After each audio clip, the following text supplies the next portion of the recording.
अगर बहुत सारे लोग कहते हैं कि अच्छा हम इस कीर्तन में चले गए या सत्संग में, अभी जैसे कहीं सत्संग हो रहा हो या भागवत कथा हो रही हो, राम कथा हो रही हो, बहुत भीड़ जाती है। लेकिन भीड़ जाती है और उसमें से जरूरी नहीं कि हर आदमी उस कथा को सुनता ही हो। तो यहाँ पर तुलसीदास जी के कहने का अर्थ ये है कि अगर आपके अंदर श्रद्धा नहीं है, अगर आपके अंदर भगवान के प्रति विश्वास नहीं है, तो फिर आप ना किसी संत के दर्शन करें और ना ही किसी ऐसी स्थान पर आपको जाने की आवश्यकता है, क्योंकि अगर भरोसा है तो ही उन चीजों का लाभ है, उन संत दर्शनों का लाभ है, उस कथा भागवत कीर्तन जहां आप जाते हैं उनका लाभ है। और ये मनुष्य के लिए बहुत ही अगम है। कहते हैं कि अगर आप बैठे रहिए, आप सिर्फ चर्चा करते रहिए, दिन भर भगवान नाम की चर्चा करें, भगवान ये भगवान वो भगवान, ऊपर जबान भगवान भगवान कह रही है, अंदर मन कहीं और चल रहा है, तो फिर आप कहें कि कष्ट दूर नहीं हो रहे। तो कष्ट कहाँ से दूर होंगे जब उन पर भरोसा ही नहीं है। जैसे एक उदाहरण स्वरूप पत्थर की मूर्ति है, पत्थर की, मिट्टी की, प्लास्टिक की, चाहे की मिल जाए। प्लास्टिक की तो होती ही नहीं है, पत्थर है या अलग अलग धातु हैं, तांबा पीतल सोना चांदी, जिसकी भी आप एक मूर्ति ले आइए। जो बनाता है वो भी मूर्ति बनाता है, आप जो लेके आते हैं वो भी मूर्ति ही है।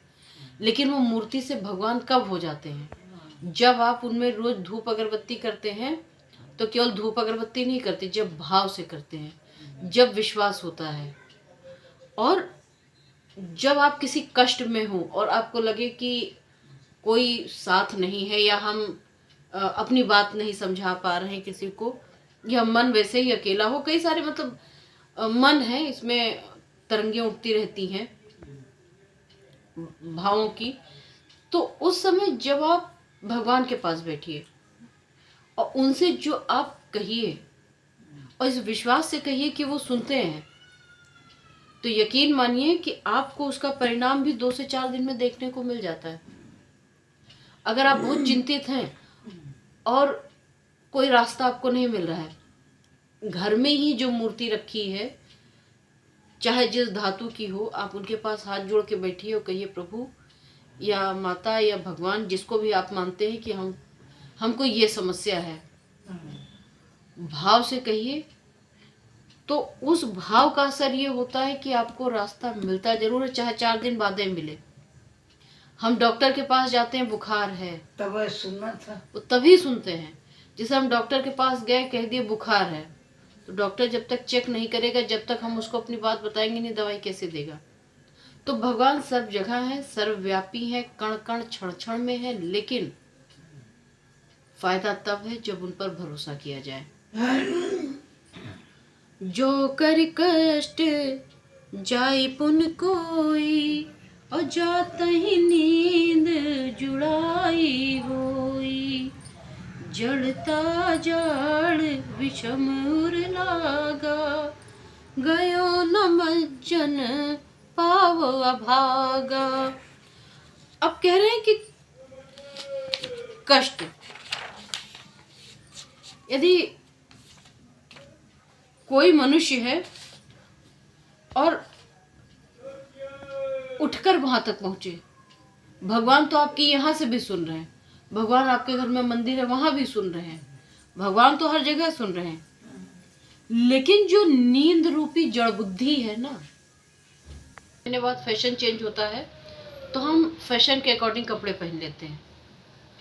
तो हम समय के साथ भगवान के तरफ क्यों नहीं भागते हैं? हम ये इंतजार क्यों करते हैं कि बुढ़ापा आएगा तो भगवान का नाम लेंगे? बुढ़ापे में तो वैसो सर्दी गर्मी और 4 तरह के बीमारी रहा, तो आदमी खटिया पकड़े पड़े रहते, राम राम कर बैठे, रामे राम। तो बुढ़ापे में भगवान सुनतो नहीं है। अब भाई टिकट लिए जाओ, वेटिंग लिस्ट में है, पता चला 10 आदमी के बाद है, तो 10 दिन तुम वेटिंग लिस्ट है, तो फिर वो वेटिंग लिस्ट में अगर उस दिन तक रहो तब तो राम राम करियो, निकल लियो तो कहाँ करियो। तो वो प्रक्रिया बचपने से ना शुरू करे, और आज के समय में तो बहुत जरूरी है। जिस तरह का हमारा समाज होता जा रहा है, बच्चों को शुरू से ही ये संस्कार देना चाहिए कि सही क्या है, गलत क्या है, अच्छा बुरा क्या है, और सबसे बड़ी चीज ईश्वर की तरफ अग्रसर करना चाहिए। वैष्णव डीजे पर मटकने के बजाय वो अगर बच्चों को भी पूजा पाठ की तरफ मन लगवाए, रामायण, भागवत, कीर्तन, सत्संग, उसमें जरूर ले जाना चाहिए।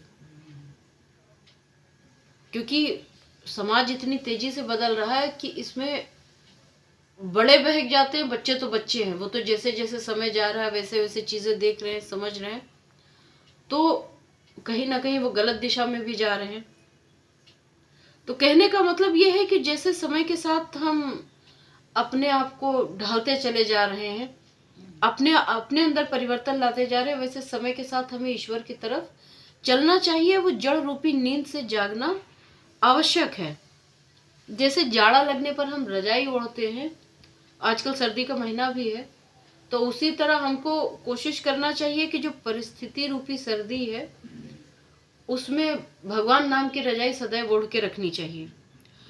और कर ना जाए सर मंजन पाना, और फिर आवे समेत अभिमाना, जो बहोर को पूछन आवा, सर निंदा करता ही बुझावा।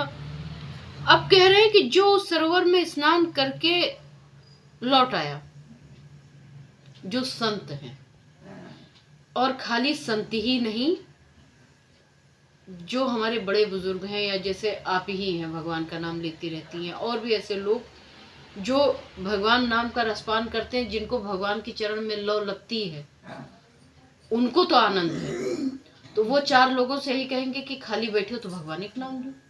भगवान के ही प्रति भाव है, भगवान के प्रति बहुत सारी बातें हैं, लेकिन जो उस तालाब के किनारे तक नहीं गया, जो भगवान की भक्ति के किनारे नहीं गया, स्नान करब तो छोड़ो, उमा मुंह नहीं धोइस, कुल्लो मंजन नहीं किस, अब आप उसको कहिए। एक 8-9 दिन भागवत में हो आवे इस तरह का आदमी, फिर उनके अंदर इतना अभिमान आ जाता है कि उनको लगता है कि अब तो मतलब चरम भक्ति पर हैं, अब वो जमीन में है ये नहीं। और ये उदाहरण भी आपको देखने को मिल जाएगा, जैसे आसपास में कहीं भागवत हो, राम कथा हो, कोई भी कथा हो रही हो, जहाँ तैयार होके संझा का पूरे मोहल्लम डंका बाज जाए या कथा सुने चले खे, घर के चौका चूल्हा गवा तेल ली, कथा सुने जाए खे या सत्संग में जाए खे, सबसे कही यही है। लेकिन हुआ जब जई हैं, पंडित जी कहा बताएं, गुरु जी कहा बताएं, उससे मतलबे नहीं है। 4 जनी बैठी हैं तो तुम्हारे घर में का हुआ रहा है, फिर फलाने के घर में का हुआ, ढिमाके घर में का हुआ, यह दुनिया के परपंच चली। और लौट के आई हैं, कहूँ एक लाइन समझ में आएगा। तो बहुत सारी बातें बताई होंगी गुरु जी ने, मात्र एक परपंच से फुर्सत मिले तो सुने, और कहूँ एक लाइन सुन लीन और समझ लीन, तो उसका बखान वापस आके घर वालों में या आसपास जो नहीं गए थे उनमें ऐसे करेंगी या करेंगे कि अब इनसे बड़ा ज्ञानी कोई नहीं। वो है अभिमान का सूचक। तो कहते हैं कि इस तरह के भी लोग होते हैं जो अपने कर्म नहीं दे और उनका भला नहीं होता है। उनका अगर देखा जाए तो किसी प्रकार से पुण्य फल की प्राप्ति भी नहीं होती है। तो ऐसे लोग होते हैं जो निंदा भी करते हैं। अब वो बैठेंगे तो कहेंगे कि हम तो राम राम या भगवान भगवान हर वक्त कर, भगवान भले नहीं करत, या हम हुआ गहन रहा हुआ हमारे को फायदे नहीं हुआ। अच्छा, आजकल एक नया तरीका भी निकला है कि जैसे बड़े बड़े लोग हैं, मतलब जो सुनार हैं, समझार हैं, गुरु हैं या संत हैं, महंत हैं, तो उनको ज्ञान है, ईश्वर की कृपा भी है कि आप उनके पास जाएं तो आपका कष्ट दूर कर दें। उन तक पहुंचने के लिए लोग तरह तरह के तिकड़म भिड़ा लेते हैं। कहो कहीं किसी की सिफारिश लगवा दे, कहो उनसे जो नीचे चेला चाकर हो उनका थोड़ा कोशिश करें कि रिश्वत दे के उन तक पहुंच जाएं, तो वो भी एक गलत तरीका है। जब आप संत के पास जाएं, किसी महंत के पास जाएं, किसी गुरु के पास जाएं, तो भाव से जाएं, उस पर भी भरोसा रखें। जो उस गद्दी पर विराजमान है, जो उस विद्यापीठ पर विराजमान है, आप उस पर भरोसा रखिए और यकीन रखिए उस पर भी कि अगर वो ज्ञानी है और आप वास्तव में कष्ट में हैं, तो कहीं ना कहीं से भगवान प्रेरणा जरूर उसको देंगे कि वो आपसे मिले, आपसे बात करें, आप उनसे अपने कष्ट कह सकें। उसके लिए भी तिकड़म की आवश्यकता नहीं है। पर जब सारी योग जुगत नहीं लगती है तो लोग निंदा ही करते हैं, मतलब बुराई ही करते हैं, कभी कभी उस विषय में भलाई या उसकी सराहना नहीं करते हैं। सकल विघ्न व्यापै नहीं तेहि, राम सुकृपा विलो कहीं जेहि, सोहि सादर सर मज्जन करई, महाघोर त्रियताप न जरई। कहते हैं सारे विघ्न उसे व्यापते नहीं है, उसके राह में बाधा नहीं है, जो भगवान श्री रामचंद्र जी की कृपा दृष्टि प्राप्त कर चुका है। और कृपा दृष्टि भगवान की तभी प्राप्त होती है जब आप निष्काम भाव से उनकी भक्ति करें। निष्काम भाव एक तरह से आज के युग में संभव बहुत कम है। संभव इसलिए नहीं है क्योंकि इंसान अपने भावधंध में उलझा है। ना भी आप निष्काम करें, कामना सहित भी करें, तो आपके भाव शुद्ध हो, उनके प्रति लगाव हो, तो आपकी वो भक्ति सफल भी होगी और उनकी कृपा दृष्टि भी प्राप्त होगी।